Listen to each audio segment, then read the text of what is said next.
ہمیں اللہ رب العزت نے یہ جسم ادھارا دیا ہے، یہ ہماری ملک نہیں ہے، یہ ہمیں مستعار ملا ہے، اور دستور یہ ہے کہ جو چیز ادھار کی ملے تھوڑے وقت میں اس سے زیادہ کام نکالتے ہیں۔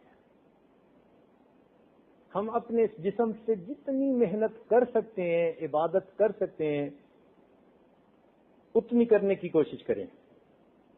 آپ غور فرمائیے کہ پچھلے رمضان کی روزے اور تراویح کی مشقتیں ہم بھول چکے، لیکن الحمدللہ نام اعمال میں اس کا اجر باقی ہوگا۔ اس مرتبہ کی مشقتیں بھی کل بھول جائیں گے،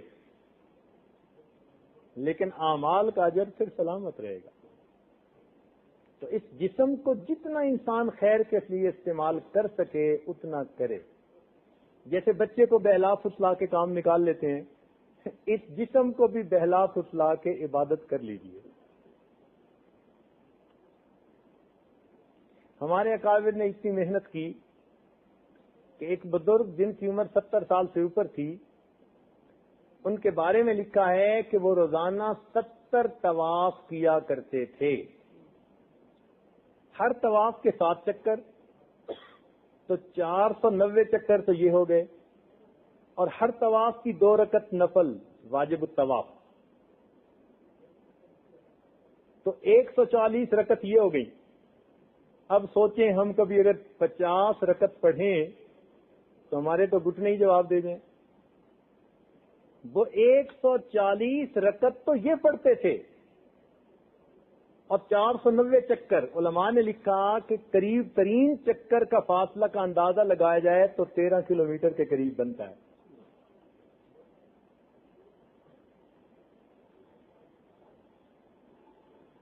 اور یہ ان کی زندگی کے اعمال میں سے ایک عمل تھا، باقی اعمال اس کے علاوہ۔ اس سے اندازہ لگائیے کہ ہمارے اکابرین نے کتنی کس کے محنت کی۔ چنانچہ عشاء کے وضو سے فجر کی نمازیں پڑھا کرتے تھے۔ امام اعظم رحمۃ اللہ علیہ کے بارے میں آتا ہے کہ جب ان کی وفات ہوئی تو ہمسائے کا بچہ جو اپنے والدین کے ساتھ مکان کی چھت پہ سوتا تھا، وہ اپنے والد سے پوچھنے لگا، ابو یہ جو ساتھ والی چھت ہے اس پہ ایک مینارہ ہوتا تھا جو رات کو ہم دیکھتے تھے، اب وہ مینارہ نظر نہیں آتا۔ تو والد نے کہا، بیٹا وہ مینارہ نہیں تھا، وہ ابو حنیفہ تھے، وفات پا گئے، اب تم اس مینارے کو کبھی نہیں دیکھو گے۔ اتنی عبادت کہ ہمسائے کے بچے چھت کا مینارہ سمجھا کرتے تھے۔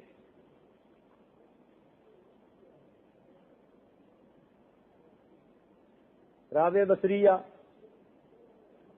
کے بارے میں کتابوں میں لکھا ہے کہ ایک آدمی دعا کے لیے حاضر ہوا، دیکھا کہ ظہر کی نماز پڑھ رہی ہے،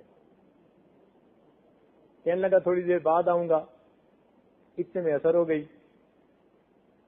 جب اثر پڑھ کے آیا تو دیکھا کہ وہ اپنے وظائف میں بیٹھی ہیں، کہنے لگا فارغ ہو لیں، اتنے میں مغرب ہو گئی۔ اچھا مغرب کے بعد آؤں گا تو دیکھا وہ ابین میں مصروف ہے۔ اس کے بعد عشاء کا وقت ہو گیا، عشاء کے بعد آؤں گا، دیکھا کہ انہوں نے 2 رکعت کی نیت باندھ لی اور قرآن کی تلاوت کرتے کرتے پوری رات گزار دی۔ فجر کا ہو گیا، وقت ہو گیا، کہنے لگے اچھا میں فجر کے بعد آؤں گا۔ فجر کے بعد آئے، دیکھا کہ اشراق پڑھ رہی ہیں۔ اشراق کے بعد آئے تو بیٹھے بیٹھے ان کی آنکھ لگ گئی، اونگ آ گئی۔ تو جب یہ آیا اور اس کی پاؤں کی آہٹ ہوئی تو رابعہ بصریہ اٹھ بیٹھیں اور دعا کرنے لگیں، اللہم انی اعوذ بک من عین لا تشبع من النوم، اے اللہ میں تیری پناہ مانگتی ہوں ایسی آنکھوں سے جو نیند سے بھرتی ہی نہیں ہے۔ ساری رات عبادت میں گزار دی، بیٹھے بیٹھے اونگ آ گئی تو دعا مانگ رہی ہے، اے اللہ میں تیری پناہ مانگتی ہوں ایسی آنکھ سے جو نیند سے بھرتی ہی نہیں ہے۔ ہمارا سونے کا کیا حال ہے؟ اتنا وقت کا خیال رکھا کہ ممشاد دنوری رحمت اللہ علیہ نے دیکھا ایک بزرگ کو کہ خشک ستو پھانک رہے ہیں، حضرت پانی ملا کے کھا لیں، آسانی ہوتی ہے۔ بھائی میں نے حساب لگایا پانی ملا کے کھانے سے اتنا وقت زیادہ لگتا ہے کہ جس میں انسان 70 دفعہ سبحان اللہ پڑھ سکتا ہے، 20 سال سے خشک ستو پھانک لیتا ہوں، جو وقت بچتا ہے اس میں 70 مرتبہ سبحان اللہ پڑھ لیتا ہوں۔ ہم نے کبھی سوچا کہ ہم بھی اس طرح اپنا وقت زندگی کا بچا سکتے ہیں؟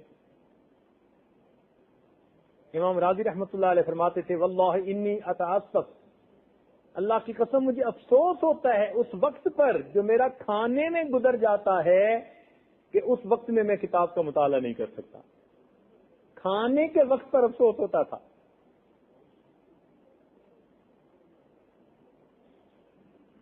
چنانچہ تاریخ انسانیت میں ایسی مثالیں نہیں ہوں گی علم کے حاصل کرنے کی جو ہمارے اکابرین نے پیش کر دی۔ امام محمد رحمۃ اللہ علیہ ایک جگہ سے دوسری جگہ درس دینے جاتے تھے، وقت کم تھا تو لوگوں نے سواری کا بندوبست کر دیا کہ حضرت آپ پہنچ جایا کریں۔ امام شافعی رحمۃ اللہ نے کہا کہ حضرت مجھے کتاب پڑھا دیں، بھئی وقت تو ہے نہیں۔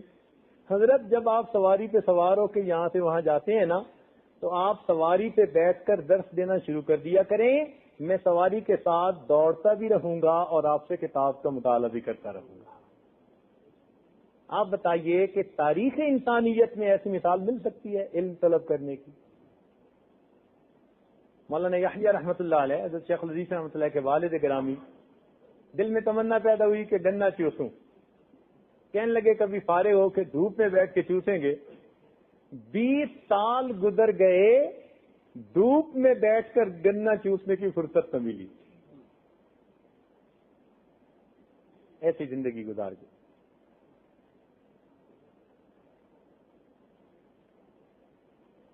تو ہم اپنے وقت کی قدر کریں، اس لیے کہ اسی وقت کو ہم چاہیں تو سونا بنا سکتے ہیں اور اسی وقت کو ہم سونے میں گزار سکتے ہیں۔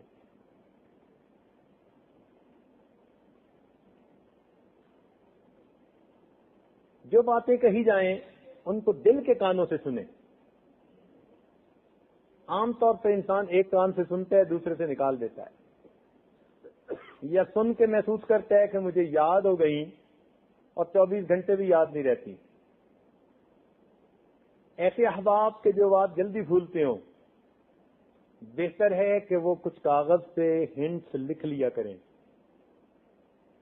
اور جن کو یاد رہتے ہیں وہ بھی لکھ لیں تو زیادہ اچھا ہے، اس لیے کہ یہ مستقل اپنے پاس ایک ریکارڈ بن جاتا ہے، اور آدمی بعد میں کسی وقت اگر اس کا مطالعہ کرے تو محفل کی برکتیں پھر سے تازہ ہو جاتی ہیں۔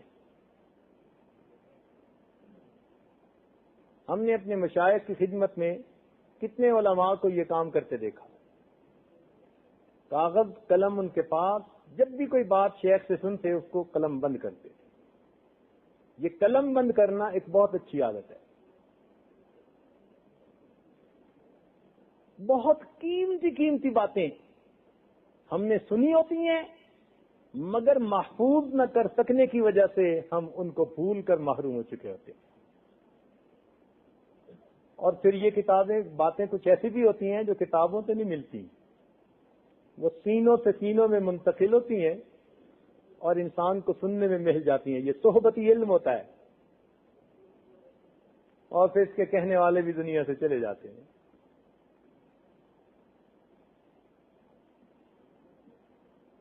اس لیے شریعت میں اس چیز کا بڑا خیال رکھا گیا کہ انسان جو سنے اس پر عمل کرے۔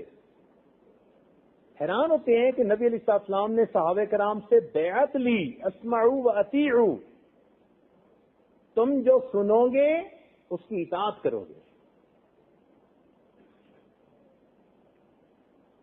یہ اتنا اہم عمل ہے۔